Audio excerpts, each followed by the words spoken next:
Bien, todo requiere una fundamentación. Todos dicen, no, yo conozco Pentecostés porque tuve la experiencia pentecostal. Y no está mal, porque una cosa es la experiencia y otra cosa es los hechos. Y no solamente los hechos medidos o los hechos, o qué dice la escritura, o qué ha dicho la humanidad, o qué le ha dicho la escritura a diferentes generaciones. Ya con eso tenemos mucho. Bien, hoy día comenzamos este curso de exclusivamente de neumatología. La idea es en estos 3 meses aproximadamente agotar el tema. Hay que agotarlo. La idea, y nos vamos, y quiero que también nos demos cuenta que es un tema muy amplio y que no lo vamos a agotar. Quizás nos agotemos nosotros, pero la neumatología o la teología del Espíritu Santo no se agota en sí misma porque estamos hablando de una persona viva. La teología cristiana entonces, en la neumatología y en todo, comienza y se sostiene por la acción del Espíritu Santo. Este no es solo un adorno, no es solo una confesión o digámoslo, no es solamente un lema, es, es poder, es Dios mismo actuando en el mundo de una forma particular. No sé si se acuerdan del relato de Génesis cuando el Espíritu de Dios se movía sobre las aguas del caos primigenio en Génesis, capítulo 1 en la creación. Y esa acción redentora y esa acción conformadora del Espíritu Santo es parte de su característica. Había un libro que me acuerdo que en los años 90 era como todos lo tenían. Si eras pentecostal, lo debías tener que era Buenos días, Espíritu Santo de Benny Hinn. Lamentablemente, al iniciarme en la formación teológica, tenía la cuarta dimensión de John Guichot, tenía la cuarta dimensión parte uno, parte 2, el hijo de la cuarta dimensión. Tenía todo lo que se pudiera hablar de Pentecostés en una época donde ni la academia ni la teología académica era un privilegio, solamente se estudiaba académicamente en la Universidad de Chile, la Católica de Chile, no había más. Hoy en día, ya gracias a los avances tecnológicos, también hemos podido acceder a estudios muy recientes y sobre todo a perspectivas renovadas de lo que hemos creído. Porque sí, el Espíritu Santo es Dios mismo actuando en el mundo, regenerando, santificando y empoderando. Y generalmente se le conoce al Espíritu Santo por sus manifestaciones, como es el énfasis de la denominación de las asambleas de Dios. Ellos son evidencialistas, entonces tratan de que todo sea con evidencia, pero el problema es que el Espíritu de Dios, como veremos, como persona es una persona que tiene libre albedrío y en el caso de Dios, soberanía. Entonces, mucha de nuestra teología popular, mucha de lo que se canta incluso, está pésimamente planteado. Y no me refiero a lo antiguo, me refiero a lo nuevo, que es lo más paradójico. Porque si el Espíritu Santo es la tercera persona de la Trinidad, ¿cierto? Dios en esta persona. No se le puede mandar, no se le puede sugerir, porque posee soberanía. Tampoco, y es aquí donde vamos a estar constantemente diciendo sí, pero no, sí, pero no. ¿Por qué? Porque si bien el Espíritu Santo empodera y puede obrar milagros, por supuesto, es Dios, eh, queda un poco en entredicho el para qué, el cómo, el por qué y la frecuencia. Había una predicadora, Catherine Kuhlman, Catherine Kuhlman. Y esta predicadora tenía un libro donde ella decía que cuando ella había campaña evangelística, aparecían plumas del Espíritu Santo. Imagínate, en una iglesia pentecostal, culto 24/7, 24, no, 12, corto de 3, 4 horas, 7 días a la semana. Imagínate a ese pobre Espíritu Santo en tanto paloma, no le queda ropa después de 3 cultos, 4 cultos. Entonces, el problema es que el Espíritu Santo, como la última persona de la Trinidad a nivel dogmático, fue la última persona que se fue definiendo porque los primeros problemas que tuvo en la historia del dogma cristiano fue primero con Dios, uno, trino, pero antes de eso era Cristo. ¿Qué naturaleza? Cristo es Dios, Cristo es una creación, y ya después, y eso fueron más de 600 años en determinar eso, en discernirlo, y no, al contrario de lo que dicen algunos curas católicos muy trasnochados que fueron obispos, no fueron obispos, fue el pueblo de Dios, o toda la gente, que fueron, y el pueblo de Dios fue discerniendo este misterio que se fue dando luz con el tiempo. Entonces hay mucho misterio alrededor de la persona del Espíritu Santo y como hay mucho misterio, hay mucha ignorancia. Veamos primero, el Espíritu Santo es como fundamento de la experiencia cristiana, porque la vida es algo experiencial para el ser humano. El ser humano experimenta la vida y asimismo la vida espiritual es el fundamento. El Espíritu Santo, dice la Escritura, convence de pecado. El Espíritu Santo es el gran ayudador para la conversión de las personas, porque entra a lo profundo, entra a la mente, toca las emociones, toca a ese nivel profundo las personas. Ahora, como nosotros somos el Centro de Estudios Cristianos John Wesley, que para el cual estamos dando esta clase, tenemos que ver no solamente que la visión particular del pentecostalismo en Chile no es una visión, como diría de la Asamblea de Dios, que los asambleístas eran básicamente bautistas originalmente, que se pentecostalizaron y luego han buscado, no estoy hablando mal, estoy hablando de hechos, han buscado como estandarizar o normalizar algo que no es normalizable y a todas luces no es estandarizable, que es el Espíritu Santo. La visión en Chile fue una fusión entre la visión wesleyana del metodismo y del pentecostalismo criollo. Entonces, la gente dice el pentecostalismo en la TAM fue introducido por la CIA, por darle un ejemplo. Podría ser, podría ser uno que otro movimiento, uno que otra denominación, podría ser. Demos el beneficio de la duda. Pero lo que sería una falacia, y a todas luces es una falacia, es que eso fuera así en Chile. ¿Por qué? Porque Chile tiene un pentecostalismo de talante criollo. Es decir, había como una base que era el movimiento de santidad, que era el movimiento metodista, la iglesia metodista propiamente tal, y de esta teología de base, con esta teología de base, viene un Pentecostés como una manifestación particular, con características criollas, con características locales, con énfasis locales que no hay en otras partes.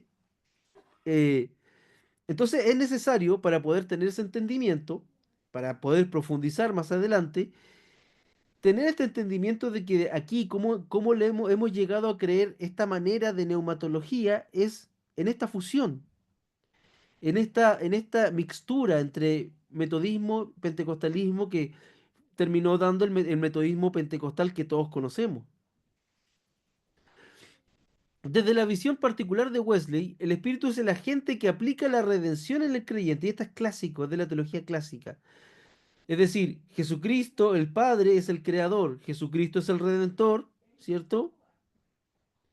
Es quien nos redime, y el Espíritu Santo es el santificador. Y esa visión está teológicamente aceptada en el pentecostalismo y específicamente en la iglesia cuadrangular. Jesucristo sana, salva, santifica, viene pronto. Iglesia del Evangelio cuadrangular. Desde la visión wesleyana entonces se ve que este Espíritu Santo de Dios se entiende que es el que aplica esta redención al creyente, basado en Romanos 8:16, donde dice, el mismo Espíritu da testimonio a nuestro espíritu de que somos hijos de Dios. Wesley afirmaba que el testimonio interior no era una experiencia reservada a los místicos como se creía en la iglesia antes del movimiento pentecostal, porque el misticismo, que es una rama de la teología cristiana, no solamente evangélica, no solamente protestante, de la iglesia toda, era la búsqueda de un encuentro interior con Cristo, un encuentro profundo, transformador e interior con el Espíritu de Dios. Entonces, esta búsqueda que el pentecostalismo muchas veces quiere decir que la acapara, no es así. La iglesia siempre ha tenido un sumum de misticismo, de, de esa unión misteriosa con Dios. Y muchos movimientos la han buscado, los valdenses, los anabautistas, eh, Francisco de Asís demuestra rasgos de Pentecostés y muchos otros atrás. Y se pensaba que estas experiencias interiores de transformación eran exclusivamente de este tipo de gente, gente que se iba a la punta del cerro, o que se iba a un eremitorio, o que se iba, o que vivía en comunidad, en las fraternidades. Y no, el movimiento pentecostal demostró que esta experiencia transformadora, esta experiencia mística estaba abierta del Espíritu Santo para todos y todas las personas. Esta convicción sobre el testimonio del Espíritu, tomada ya en el siglo XVII-XVIII, retomada por Wesley, será retomada más adelante por el pentecostalismo como base de su énfasis en la evidencia espiritual del bautismo del Espíritu. Esto paradójicamente también se dio de la misma forma o muy parecida en Estados Unidos. Los movimientos, las iglesias evangélicas primero adhirieron a un movimiento de santidad y fueron los predicadores de santidad los que después, encontrándose como Charles Parham, que fue el fundador del Bethel College, que fue el seminario, aunque no lo creas, en Estados Unidos, Pentecostés comenzó en un seminario. Y paradójicamente estaban orando por lo mismo que lo que se oraba aquí en Chile, en la iglesia en Valparaíso, junto con el reverendo Willis Hoover. Oraban porque habían leído los textos de Hechos de los Apóstoles y se oraba para recibir eso que en ninguna parte de la escritura decía que había acabado. Posteriormente los teólogos protestantes, reformados, dirán que eso era de ciertas características, pero era una experiencia abierta para la iglesia. Entonces, la base de la visión pentecostal y wesleyana nace, por lo menos en el Cono Sur, por lo menos aquí en Chile, nace desde el movimiento wesleyano. Ahora, la herencia pentecostal en la visión de la neumatología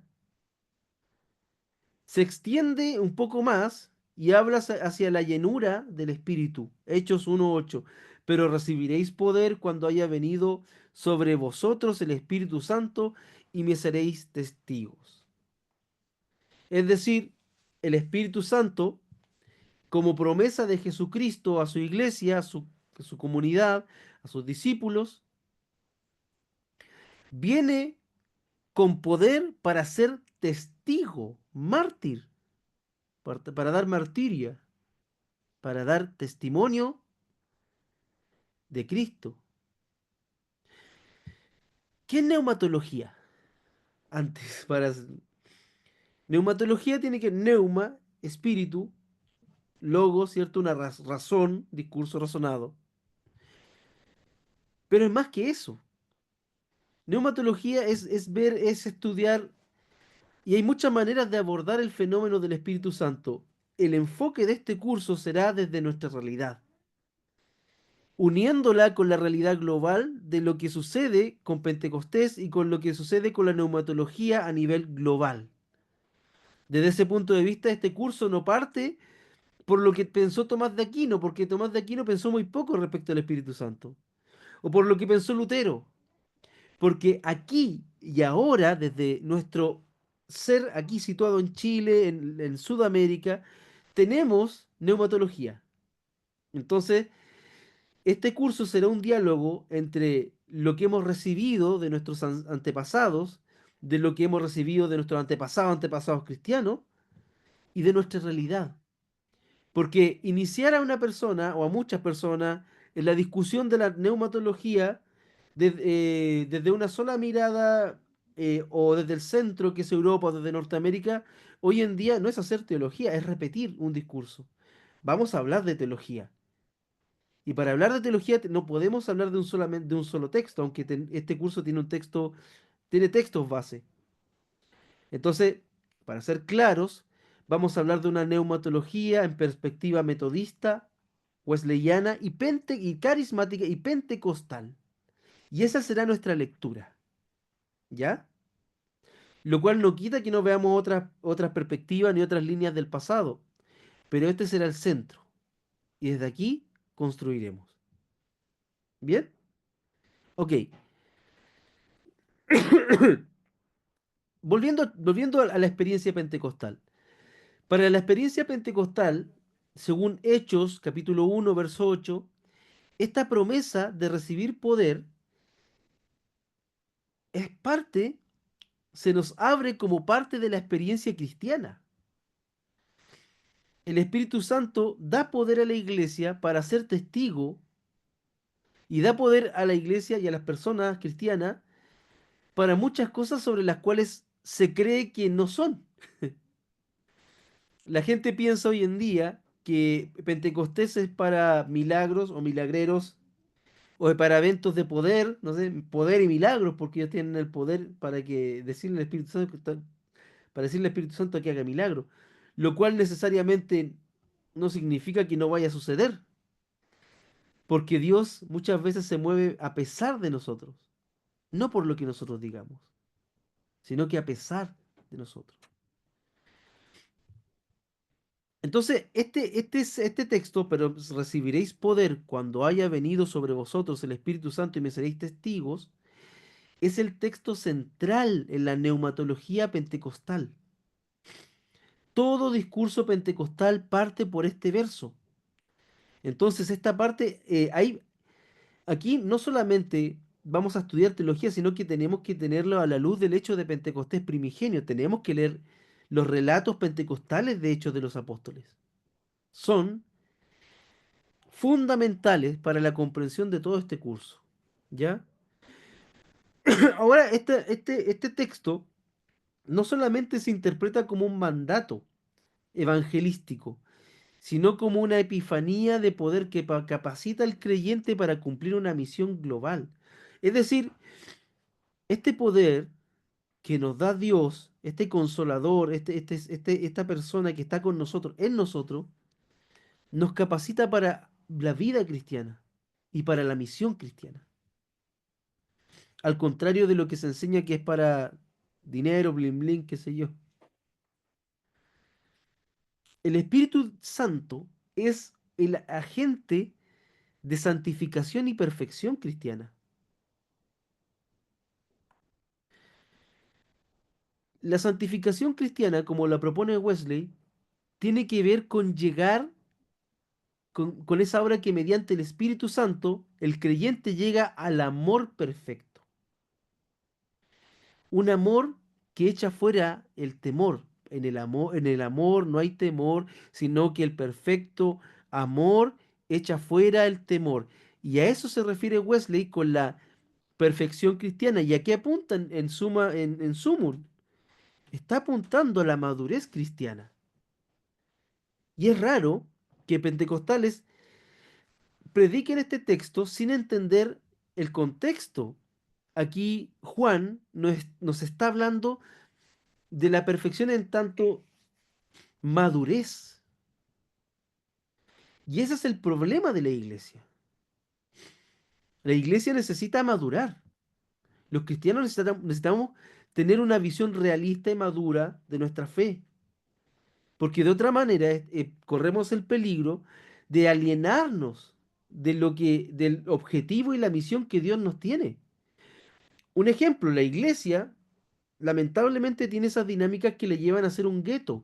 Música cristiana, eh, centros cristianos, hay hay, ¿cómo se llama? Hay hasta cruceros cristianos con predicadores cristianos y músicos cristianos que te van a llevar por todo un crucero alrededor del mundo de placer, qué sé yo, cristiano. Pero es raro porque la Biblia, las escrituras y la revelación cristiana nos demuestra algo diametralmente distinto. Dios en su voluntad busca que, empoderados por el Espíritu Santo, hagamos nuestra misión aquí y ahora. Ahora, entonces cuando hablamos en términos wesleyanos de la perfección, tenemos que hablar en términos de madurez. Para él, el Espíritu Santo, para Wesley, no solo inicia la vida cristiana, sino que la consuma al transformar el corazón. Primera de Tesalonicenses 4:3, porque esta es la voluntad de Dios, vuestra santificación. ¿Y cuál es la santificación del cristiano y la cristiana? La madurez cristiana. ¿Y qué es la madurez cristiana? Eso lo veremos más adelante. La neumatología wesleyana y pentecostal, a diferencia de otras neumatologías, porque sí, hay otras maneras de ver la neumatología y la veremos en otras clases. Está la visión católica, la visión episcopal, está la visión de los anabautistas, está la visión de la reforma magisterial. Todos ellos tendrán una visión del mismo fenómeno. Algunas escuelas afirman la cesación del mover del Espíritu Santo, a lo cual se les llama los cesacionistas, que es raro e interesante darnos cuenta que generalmente las iglesias que afirman la cesación de los dones del Espíritu Santo y del mover del Espíritu Santo son las mismas iglesias que viven en países muy cómodos, en países muy desarrollados, donde las necesidades son mínimas. Son- es muy raro, pero coincidente. La neumatología entonces wesleyana es progresiva, está orientada a una vida de santidad, vivida en comunidad, una vida de madurez, porque la única manera de poder experimentar el poder transformador del Espíritu Santo, al contrario de lo que se creyó desde la mística, es en comunidad. ¿Cómo mi carácter está siendo transformado? Es que esto no es un suceso, no es un hecho de... Y ese es el problema, cuando nos quedamos solamente en la puerta de la conversión, en la puerta de la experiencia primera, nos perdemos del resto de la vida cristiana. La vida cristiana no es una experiencia continua y progresiva. Y ese es el modelo que nos demuestran las escrituras. De este modelo de la neumatología wesleyana emergieron muchos pioneros pentecostales que mantuvieron el enfoque de la santificación, pero añadieron una dimensión de empoderamiento carismático. El pentecostalismo, sin abandonar la doctrina de la santidad, redescubre la experiencia del bautismo del Espíritu Santo como una segunda experiencia distinta, post salvación, tal como se observa en los creyentes de Samaria, en Hechos 8 del 15 y 17, donde dice, oraron por ellos para que recibieran el Espíritu Santo, porque aún no había descendido sobre ninguno de ellos. Es decir, esto también fue progresivo entre los discípulos de Cristo. Y no olvidemos que en Samaria no eran pocos, no eran pocos. ¿Cuáles son los dones? Y ojo, que esta es una introducción. Los dones del Espíritu Santo. Entonces, estamos dándonos cuenta, estamos orientándonos que el Espíritu Santo nos ofrece a nuestras vidas algo mucho más terrestre, mucho más terrenal que lo que hemos afirmado muchas veces. El Espíritu Santo no nos exime del dolor. El Espíritu Santo no nos exime de la pérdida. El Espíritu Santo no nos exime de la vida misma, que es dolor, pérdida, frustración, alegría, felicidad, contentamiento, decepción. Todo eso es la vida. Y el Espíritu Santo no nos exime de eso. Y desde esa luz que wesleyana, pentecostal, que nos damos cuenta que por una parte nos santifica, es decir, nos da madurez, nos acerca más a Dios. En la medida que nos acercamos a Dios, somos más maduros. Y en la medida que somos más maduros, nos apartamos y alcanzamos esta santidad positiva de la que habla Wesley. Y en la medida que recibimos también este empoderamiento del Espíritu Santo, como segunda experiencia, una experiencia que puede ser fundamental para muchas vidas, somos empoderados para la misión. ¿Y cuáles son esos dones que nos da el Espíritu Santo según las Escrituras? Sabiduría, entendimiento, ciencia, consejo, fortaleza, temor de Dios, piedad. Y este es uno de los conteos, porque hay más, pero este es el más popular, los 7 dones. Estos, estos dones son centrales tanto para la tradición wesleyana como para la tradición pentecostal.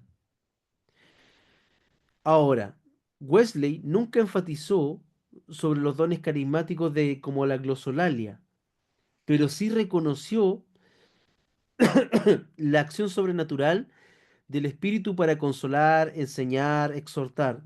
Como dice en el Evangelio de Juan, capítulo 14, verso 26. Mas el Consolador, el Espíritu Santo, os enseñará todas las cosas. La- y esto tiene más que ver con un nuevo enfoque de vida que con que el Señor te esté enseñando neurocirugía, porque hermano, queridos, no, el Espíritu Santo no nos va a enseñar ni arqueología, ni neurocirugía, ni psiquiatría. El Espíritu de Dios nos enseñará, nos revelará, nos iluminará para cosas espirituales. Sabiduría, imagínense, tener sabiduría, tener entendimiento a través de la mirada de Dios. Entendimiento también, comprender la palabra a través de la mirada de Dios. La ciencia, para ver rectamente las cosas. Consejo para poder animar a otros. Fortaleza que nos da aliento para superar uno y los otros. Temor de Dios y piedad. Yo me pregunto, ¿dónde están los dones del apostolado acá? O los dones del dinero, o los dones de la prosperidad. No se ven, porque no están, porque Dios no promete eso, menos el Espíritu Santo. La tradición pentecostal entonces puso énfasis en los dones, en los carismas neotestamentarios. Primera de Corintios 12, del 8 a 10. Porque a este es dada por el Espíritu palabra de sabiduría, a otro palabra de ciencia, a otros dones de sanidades, a otro el hablar en diversas lenguas. El ejercicio de estos dones entonces se concibe como un medio ¿para qué? Para la edificación del cuerpo de Cristo, como termina ese pasaje del capítulo 12 de Corintios. Todo esto es para edificación del cuerpo de Cristo, asumiendo de que no todos tenemos los mismos dones, no todos son sabios de la misma manera, no todos tienen entendimiento de la misma manera y así podríamos hablar de cada don. Y todo esto para la edificación del cuerpo de Cristo. Aquí dice para las arcas del pastor. No lo dice. Aquí lo dice para tener una iglesia más grande y más lujosa. No lo dice. Para la edificación del cuerpo de Cristo. Y no solamente eso, sino como para testimonio del mundo. Una señal de que el reino de Dios irrumpe en la historia humana por medio de la acción directa del Espíritu. Es que el pueblo de Dios sea pueblo de Dios. Y Dios, entendiendo nuestra condición vulnerable en la existencia, nos envió su Espíritu Santo. Espíritu que nos reviste y nos ayuda para revestirnos y para conformarnos a Cristo. Entonces, a la luz de estas cosas que estamos viendo a nivel de petit boucher, como decían los viejos en los 90, a nivel de pequeño pasaboca, como dicen algunos, nos damos cuenta de que la neumatología que como la acción del Espíritu Santo es bastante más concreta de lo que pensábamos. Es bastante más aterrizada de lo que se piensa. La neumatología es una herramienta hermenéutica. Así como hay personas que asumen su vida cristiana sin los dones y sin la actividad viva del Espíritu Santo, para nosotros quienes somos carismáticos y quienes sí afirmamos el Pentecostés, que no ha terminado, la acción del Espíritu Santo y de Dios, por lo tanto, en la historia aquí y ahora todavía, tenemos que entender de que la neumatología es una herramienta encarnada, es una herramienta que se encarna para poder ver la vida y la vida cristiana de una manera muy particular. Wesley afirmó que la teología verdadera debe de vivirse en oración, en obediencia y en comunidad, y esto coincide con la visión pentecostal de que la interpretación bíblica es neumatológica. El Espíritu de Santo guía al creyente a toda verdad, dice Juan 16:13. Y hay autores, o sea, usted me dirá, ¿hay erudición en neumatología y desde el pentecostalismo? Claro que sí, y es por eso que me atrevo a hacer este curso de esta manera. Porque si no, tendríamos que estar estudiando, no sé, las sentencias de Pedro Lombardo, qué dijo de Aquino, pero aquí hay erudición, y buena erudición. Tenemos a Donald G., a Gordon Fee, también tenemos a Craig Keener, uno de los últimos, uno de los muy buenos, que insiste en que el Espíritu no solo inspira las Escrituras, sino que continúa obrando en su interpretación como una forma viva de revelación continua. No para dar nuevas doctrinas, ojo, sino para dar renovación espiritual. Es decir, el Espíritu Santo sigue iluminándonos para leer de maneras creativas y de maneras y para poder releer las Escrituras a la luz de los tiempos actuales. Porque si afirmamos que la palabra de Dios es de Dios y que es viva y que es eficaz, entonces es Dios mismo, mediante el Espíritu Santo, quien nos ilumina para entender su santa palabra de distintas maneras, de maneras que den respuestas al pueblo de hoy. Porque la respuesta que es de Matthew Henry en el siglo XVIII, siglo XVI, qué sé yo, en la época de los puritanos, no necesariamente son las respuestas atingentes que necesitamos los cristianos en el año 2025 con los desafíos del 2025. Entonces, la, hoy no hay revelación del Espíritu Santo. El Espíritu Santo no revela, sino que ilumina. Y sí puede seguir iluminándonos en nuestra lectura bíblica, por eso la predicación, por eso cada vez nuevos libros, por eso cada vez más cosas nuevas, porque el Espíritu de Dios sigue trayendo cosas nuevas, porque su palabra está viva. Y se hace viva cuando nosotros la practicamos, cuando nosotros la llevamos a la vida, los seres humanos. David Corey habla de una neumatología crucis, donde el Espíritu Santo no solo empodera, sino que acompaña, y ojo, y a esto apuntaba, no solamente nos empodera para estar siempre en victoria, lo cual es una falacia, de victoria en victoria, así es falaz, es tomar un texto fuera de contexto, porque si no la experiencia humana sería muy limitada, muy cortita. No, el Espíritu Santo no solamente nos empodera, sino que nos acompaña en el sufrimiento, como refleja en Romanos 8:26. Dice, de igual manera, el Espíritu nos ayuda en nuestra debilidad.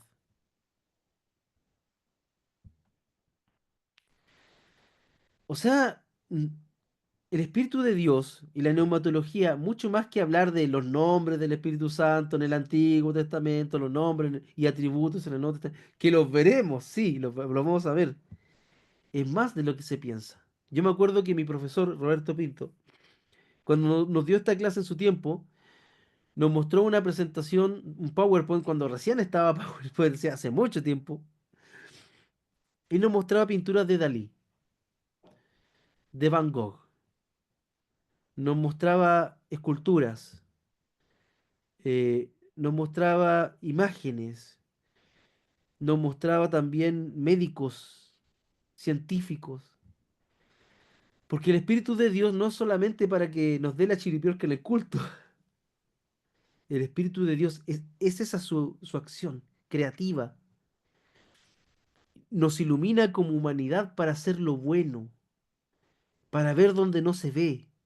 Porque si todo bien es de Dios, eso es así. ¿Y quién inspira al ser humano? El Espíritu de Dios. ¿Y quién no permite que el mundo sea el caos que debería ser por el pecado que nos afecta a todos como una creación? El Espíritu de Dios en su gracia previniente. Y tanto en nuestras fortalezas como en nuestras debilidades. Porque hay una fobia en la iglesia evangélica. Hay una fobia tan grande y tan nociva de reconocer de que sí, nos falta, de que somos débiles, que necesitamos. Y nos hace mal eso, profundamente. Tanto Wesley como los pentecostales han entendido que el Espíritu impulsa a la iglesia a una espiritualidad misional y comunitaria. Y esto, el movimiento pentecostal, hay que sacarse el sombrero frente al movimiento pentecostal porque, y el movimiento wesleyano y algunos metodistas, porque eso lo entendieron. Wesley fundó sociedades metodistas donde el énfasis era en la educación, el trabajo entre los pobres y la reforma moral. Lo mismo ha hecho el pentecostalismo. El pentecostalismo ha sido la vanguardia cristiana entre los pobres, entre los más pobres, entre los presos, entre muchos lugares sociales, porque esto es parte de la neumatología. Creer que Dios está vivo es creer que Dios puede transformar la sociedad. Y creer en ese Dios vivo que está con nosotros es también empoderarse para ir y hacer discípulos y ir y transformar las sociedades.